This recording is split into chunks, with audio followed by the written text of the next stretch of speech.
Ryan, my question is about exercise and diet because they seem to go hand in hand. And dieting doesn't necessarily mean you're going to starve yourself, but how can we balance diet and exercise?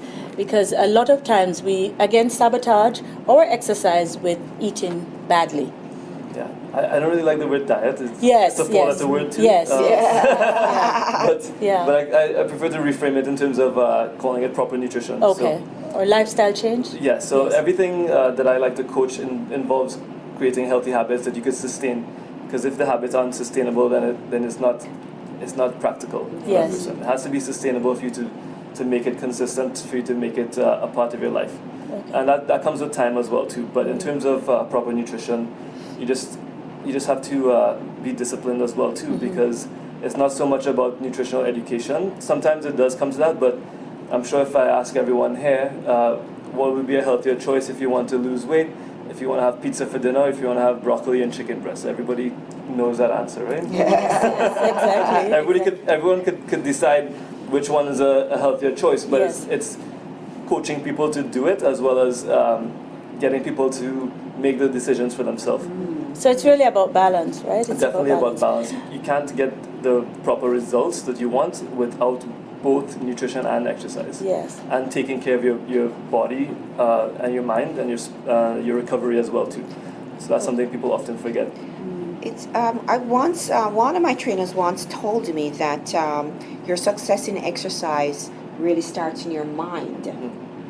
It's this willingness to do it, the willingness to stay committed even when it gets tough. Yes. And the willingness to just stay the course even when you don't want to, when it's a winter morning or it's a nice summer afternoon and you're tempted to go wherever but you want to forego that because you want to give yourself those excuses. So is that what you find with some of the clients that you train, that it really does, that success does start with the mind?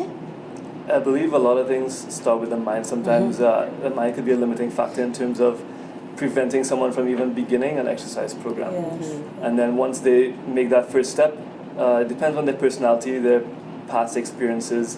I just need to focus on helping them get over their mental hurdles as well too, because every step of the way could be challenging for them. So the first step could be getting in to come have a chat with me, getting into the gym. Then it's keeping them coming. For some people, it's okay. They know they need to do it. They're more driven. Yes. And it's more hands off. So it just depends on the personality. But for everyone, you need to figure out what your reason why is. Why do you want to do this? And it's easy to. Words are easy to say, yes. But if there's not a proper emotional connection, people usually drop off. I've heard amazing reasons. They want to do it for their kids, they want to see their grandkids, but then 2-3 weeks in they disappear. Right? Yes. They don't believe it. They don't believe it for themselves. Right? Yes. It's not about me. It's about them, and you need to have that emotional connection of why you want to do it. Because I've heard great reasons. I've heard shallow reasons, but even shallow reasons, if they really fully believe in it, then that gets them through, right? Yes. And getting up in 5 a.m. in the dark on a winter morning, that you have to have a strong reason why you want to do it, and have an end goal in mind. But it's also about enjoying the journey too. It's not about getting to a goal and then stopping. Because as long as we live, we have to take care of ourselves, right? Yes. Ryan, we are all young at heart. Yes. Most of the audience here, we're over 25. So can you show us, and this is when we'd like to do a little movement, show us one thing we could do each morning just to get ourselves in motion, maybe nothing major, but if there's something you could show us that we could do, all three of us right now, because I find that the slow getting up, I'm experiencing that now. I'm finding when I get up, I have to, kind of balance a little, and again, it's that same darn knee, right? And we have to correct that. But we have to correct that. So is there something we could do, like show us something right now that we could do to get in motion? Some body moves. Yeah, so the first thing I do when I get up, do you want us to do something? Yeah, we'll just we'll stay seated. We can. Oh, good. To stay seated. Yes. So I like to just sit up on the edge of my bed and put my 2 feet flat, and that usually kind of puts me in a awake state of mind. Yes. And you've been sleeping either cuddling yourself or hunched usually.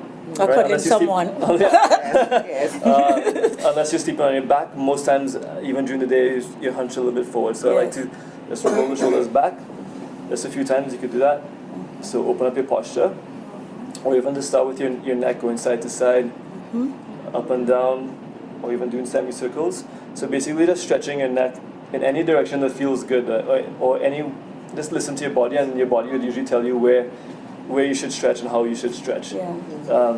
So again, with the posture as well too, you could stretch your chest open, you could stretch your arms above your head, you Okay. could rotate a little bit, as well as now we haven't done anything with our legs, so we've just been sitting down. Yes. But what we could do is just make sure we plant our feet, our heels and toes down into the ground. You can put your palms on the side of your knees and just resist against your, push your hands into your knees and push your knees out into your hands. You shouldn't really move, but you should feel like your glutes, which is your butt muscles, engage a little bit. And then from there I would usually stand up and continue stretching, or even do some stretches on the floor as well too. Okay, that's cool. That's easy enough. That's easy enough. So this getting up in the morning, that's a good start before you hit the shower or the washroom, wherever you're going at that time. So just do that. And how long would you say? You don't need to do more than 5 minutes if you do it correctly. Okay. And it's a bonus if you get your heart rate up a little bit, wakes you up a little bit more. Yeah. Okay. All All right. right, you can Sounds ditch the good. coffee. It depends. I love my coffee. Yeah, I love my coffee too, so please don't tell me to ditch the coffee. Yeah. So, all right, well, Ryan, I really appreciate you coming again, and we think you've given us something that we can change with no excuses, right? Because that's the thing this year, it's a no excuse year, right? Thanks a lot, Ryan. No problem. Thanks Thank for you, that's great. appreciate it. Okay, our next guest is Deborah Gordon, and she will tell you why she's here. So a little bit about my background, first of all. I've spent over 16 years in the corporate world, working very hard and very dedicated and all of that. And I decided to take a bit of a change in my life by going into the world of being an entrepreneur. So one of the things that I've been learning a lot about, and I'd like to share with you today, is just a little bit about essential oils. Great. I will be honest that in my past life, not before, in other words, I never lived before, but when I worked in the corporate world, I was always so very busy just working. And in the pharmaceutical industry, I worked in various areas, including drug manufacturing. But I never really thought carefully about what I was actually, let's say, ingesting, for example, the cleaning supplies I was using in my home. I was very busy, and whatever is on the shelf, even though I should have thought more carefully, I would purchase it and I would use it. The reality is that we have to be very conscious about everything that we're using. There is actually quite a lot of toxic, there are quite a lot of toxic products out there. And if you're not conscious about what's included in these products, you could actually hurt yourselves. And you could hurt your family and friends without really knowing. And it's like the long-term effects as well.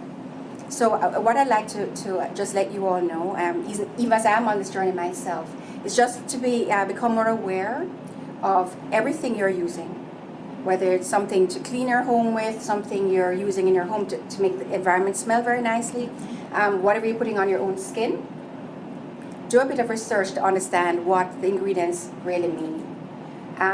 Don't trust everything that you see to think that if it's available for sale that you can actually use it. Because there are a lot of products out there that are available but actually are not very good for you.